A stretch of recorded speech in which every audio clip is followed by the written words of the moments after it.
আজান যেমন শুরু হয়ে গেল, ওই ডাকাত চিন্তা করলো আমার হুজুর বড় পীর আব্দুল কাদের জিলানী গিলানী রহমাতুল্লাহ আলাইহিকে কথা দিয়েছে, আজান হইলে আজান শুনবো এই শর্ত আমার বড় পীর দিয়েছে। এবার আজানের সময় দণ্ডায়মান হইয়া ব্যাগ ঘাড়ে লইয়া দাঁড়ায় আছে। ও চিন্তা করে আজান শেষ হলেই পালাবো, আজান শেষ হলেই পালাবো, নইলে ধরা পড়ে গেলে একটা বারো মাটিতে পড়বে না। এইভাবে আপনার চোখটা বন্ধ করে দাঁড়ায় আছে। আর এইদিকে যেমন লা ইলাহা ইল্লাল্লাহ মুহাম্মাদুর রাসূলুল্লাহ বলে যেমনই আজানটা কমপ্লিট হয়ে যায়, অমনি চোখটা খুলে ব্যাগটা নিয়ে যেমনই পালাতে যাবে, অমনি দেখছে যেন তার পেছনে রাজা প্রজা সবাই যাই নামাজ লইয়া নামাজ পড়ার জন্য বসে আছে। জোরে বলেন সুবহানাল্লাহ। এবার টাকা ওই ব্যাগটা নিয়ে হতভম্ব হয়ে চমকে দাঁড়িয়ে গেছে। রাজা বলতেছে, বাবারে আজকে তুমি মেহমান হইয়া আমার বাড়িতে এসেছো, আজকে তুমি ইমামতি করো, আজকে তুমি নামাজটা পড়াও। ডাকাত বলে, হুজুর আমি তো চোর চুরি করার জন্য এসেছি, এই যে সোনা দানা আপনার ঘর থেকে আমি নিয়েছি, আমি আসলে নামাজি নয়, আমি আসলে মুমিন ব্যক্তি নয়, আমি আসলে মুত্তাকিন ব্যক্তি নয়, আমি হলাম একটা চোর, আপনার বাড়িতে চুরি করতে এসেছি, অতএব চুরি করে নিয়ে পালাইতেছিলাম, আমি নামাজ পড়াতে পারবো না, আমার দ্বারা নামাজ পড়া সম্ভব হবে না। এবার রাজা বলতেছে, এ আল্লাহর বান্দা শোনো রে, আজকে তুমি যদি মুমিন না হও, আজকে যদি তুমি যাও চোর হও ডাকাত হও, তবে আজান যখন হইতেছিল ওই আজানটা পুরোপুরি তুমি শ্রবণ করতেছিলে কেন? কারণ আজান শোনার লক্ষণ হলো একজন মুমিনের। জোরে বলেন সুবহানাল্লাহ। অতএব শোনো রে, মেহমানের নামাজ আল্লাহ কবুল করে, অতএব তুমি আমার মেহমান, তুমি নামাজ পড়ো, তোমার পেছনে আমরা নামাজ পড়বো। এবারে বান্দা চিন্তা করে, আল্লাহ গো নামাজ পড়ার মতো আমার কাল তো কোনো ক্ষমতা নাই, সূরা ফাতিহা জানি না, আলিফ বা তাসা জানি না, কেমন করে নামাজ পড়ে সেটাও জানি না, কেমন করে নামাজ পড়াবো? আমি নিজেকে চোর বললে এই রাজা বিশ্বাস করে না। আল্লাহ কি করব কি করব? ইতিমধ্যে লক্ষ্য করে দেখতেছেন জানো, হঠাৎ করে আমার বড় পীর আব্দুল কাদের জিলানী গিলানী রহমাতুল্লাহ আলাইহি হাজির হয়ে যায়। সিনার মধ্যে বুকের মধ্যে জড়ায় নিয়ে যায়, বুকের মধ্যে জড়ায় নেওয়ার পরে আবার যেন ছেড়ে দিয়ে যায়।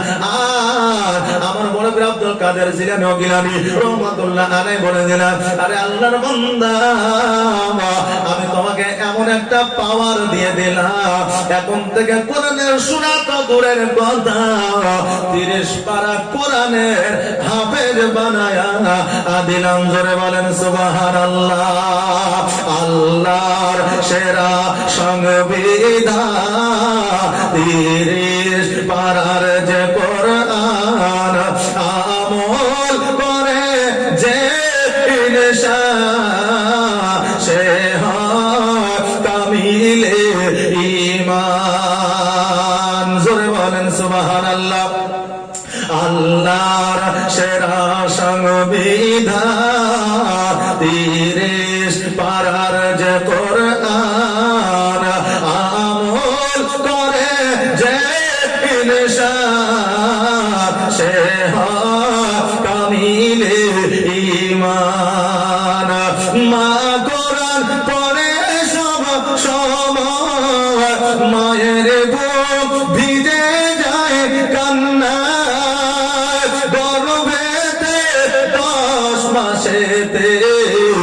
চুপি চুপি কোরআন শুনে যায়। ও বাজ ভাড়া ওই ডাকাতের লোক এবার জানো বাবাজি যখন মুখ থেকে আপনার আওয়াজ শব্দ বের করতে লাগলো, দেখতে যেন কোরআন তেলাওয়াত হতে লাগলো, কোরআন সম্পর্কে তার অভিজ্ঞতা চলে আসলো, নামাজ সম্পর্কে তার অভিজ্ঞতা চলে আসলো। নামাজের ইমামতি করলেন, সালাম ফিরালেন, দোয়া করলেন, দোয়া করার পরে বললেন, ও রাজা আমি আজকে আপনার বাড়িতে চুরি করতে এসেছিলাম, এই সোনা দানা গুলো আপনার, এই সোনা দানা আপনাকে দিলাম, আমি পুনরায় বাড়ি যাচ্ছি। এবার বাবা ওই রাজা ডাক দিয়ে বললো, আল্লাহর বান্দা শোনো, আজকে তুমি চোর হয়ে আমার বাড়িতে এসেছিলে কিনা তা জানি না, তবে আমি আজকে রাজা, আজকে তুমি মেহমান হইয়া আমাকে নামাজ পড়িয়েছ বলে আজকে সোনা দানা গুলো আমি তোমাকে উপহার স্বরূপ দিয়ে দিলাম। জোরে বলুন সুবহানাল্লাহ। একদিন ইমামতি করার কারণে রাজা যদি সোনা দানা মণিমুক্তা 1 টাকা দিয়ে দিতে পারে, আজকে আমরা ইমামের বেতন বাদ দিয়া ওই ইমামের হাতে আমরা 200-100 করে